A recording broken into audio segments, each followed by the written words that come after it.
We are seeing height of technological progress. On the other hand, we are seeing degradation of human values. So much so, yesterday we saw the kind of attack which has happened in Jammu and Kashmir, and it's not an isolated incident. It's happening across the world. We have seen story of the Indian growth story, how India is emerging as one of the biggest economies in the world. And on the other hand, we have seen how employment growth has almost stagnated in India. Recently, we have figures, and it's not an isolated thing. It has been happening since 1947. The problem with economists and sociologists often, they try to find short-term prescriptions to this problem. Okay, someone is attacking Kashmir, okay, kill them. Someone is having low moral values, jail them. But the core problem is that if we can't create the right kind of human being, and if we can create a society which are aligned to the natural laws, then these problems cannot be tackled just by destroying the forces of destruction or the immoral forces. And in this context, I'm not a particularly religious person as you people, but I believe in science. And I think Sri Sri Thakur was as much a social scientist as a religious guru. A revolution waiting to happen.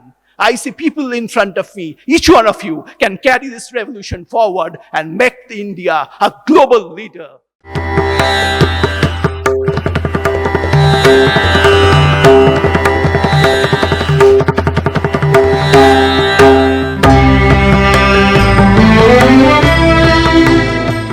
Now I'm calling Mr. Niladri Banerjee. He has come from Kolkata. He is a media person and he will speak on the topic now. Mr. Niladri Banerjee. And I know we are running short of time, so I won't take much time because I don't know much about Sri Sri Thakur as much as you people do. I'll only share my thoughts. Being from the media industry, I represent a media group in Calcutta with 2 newspaper brands. And I have also been fortunate enough to be involved with the movement to build a new India following the path of Netaji Subhash Chandra Bose and the leadership of Chandra Kumar Bose. And when I look at Netaji, my interest in Thakur actually started when I started reading Netaji. I realized that the parents of Netaji, they are disciples of Thakur.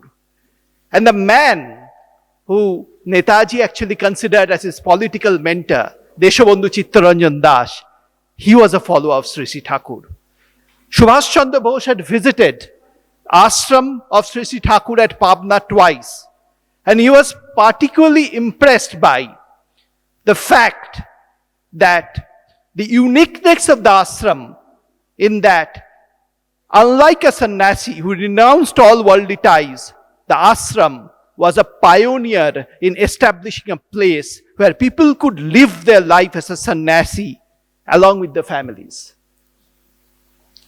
Netaji believed in a philosophy of inclusiveness, which was manifested in his Azad Hind Fauj, who fought the last war of Indian independence.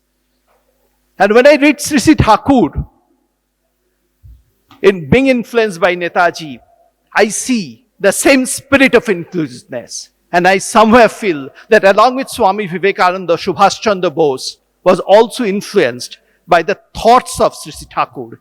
And as we know, according to Sri Sri Thakur, all the past prophets are consummated in the divine man of the present. He said, the so-called religions are just views, and each individual may have an independent view of their own. There is absolutely no opposition among the views. Rather, the same way of feeling of the one in many forms. In today's social context, when you see religious intolerance in different forms on one hand, and on the other hand, we see politics of religious appeasement, I think the views of Sri Sri Thakur, which was manifested through the lives of Subhash Chandra Bose, was more relevant than ever before. And in fact, we live in very strange times. These are times when on one hand we see economic prosperity, on the other hand, we see increasing disparity of income across the world. It's not only true about India, across the world. There's increasing disparity of income. In fact, there's a French economist called Thomas Piketty who has written a book, a research. It's called Capital in the 21st Century. almost a follow-up to Das Kapital of Karl Marx, which has showed that across the world, from the Second World War to present day, the disparity of income has increased, and which is creating social problems. We are seeing height of technological progress. On the other hand, we are seeing degradation of human values. So much so, yesterday we saw the kind of attack which has happened in Jammu and Kashmir. It's not an isolated incident. It's happening across the world. We have seen story of the Indian growth story, how India is emerging as one of the biggest economies in the world. And on the other hand, we have seen how employment growth has almost stagnated in India. Recently, we have figures, and it's not an isolated thing. It has been happening since 1947. The problem with economists and sociologists often, they try to find short-term prescriptions to this problem. Okay, someone is attacking Kashmir, okay, kill them. Someone is having low moral values, jail them. But the core problem is that if we can't create the right kind of human being, and if we can create a society which are aligned to the natural laws, then these problems cannot be tackled just by destroying the forces of destruction or the immoral forces.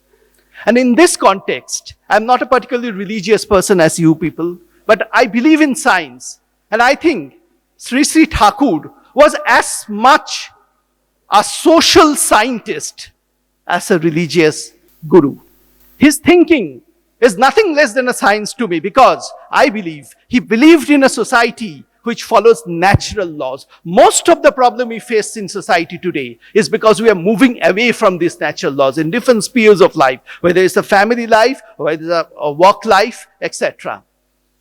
And he also believed in the spirit of inclusivity which we need today, that different religions coming together. And of course, his belief in empowerment of women. In today's context, when you think of empowerment of women, you often think of Western ideas. Okay, empowerment means freedom to dress. Empowerment means freedom to do what I want. Empowerment means freedom to enjoy the way I want. According to Sri Thakur, from whatever little I have read, he believed that women should emerge as entrepreneurs, home-based entrepreneurs, where they should earn their own living and contribute to family income. Often when women work in different industry, they replace men in that industry in certain areas, and the total income of the society doesn't go up. And often they end up marrying in families where there's double income families basically. So the total in terms of social income, there's no contribution. But Thakur is speaking about entrepreneurship of women, which is a different perspective. Coming back to Netaji Subhash Chandra Bose, Netaji Subhash Chandra Bose said that there are three phases of freedom. Political freedom, for which he fought and almost sacrificed his career, his life for that. Social freedom and economic freedom. The fight for economic freedom is happening in our country today. We see different initiatives taken by successive governments to empower the people. But the fight for social freedom has to be fought, I believe, following the path of Sri Sri Thakur, as Netaji Subhash Chandra Bose has envisioned. And I see, when I see India, I see a condition which is pretext to a revolution. We have seen different kind of revolutions in the world. Russian Revolution, which has fallen. We have seen Chinese Revolution, which the people in China has only disowned.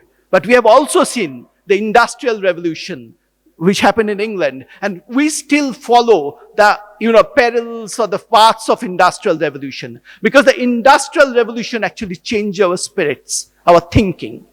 We need a revolution, a social revolution, to bring social freedom to all the people, which will change our thinking. We need a man-making mission in which our women, as the mothers, have a great way to contribute. Today, we don't see peers, or often I ask myself, why don't I see a person who doesn't come anywhere close to a Subhash Chandra Bose or a Deshabandhu Chittaranjan Das or Swami Vivekananda in our daily life? Why can't I see them? Often the answer lies when I look, introspect. We don't get mothers like the mother which Subhash Chandra Bose had got, or Deshabandhu Chittaranjan had got.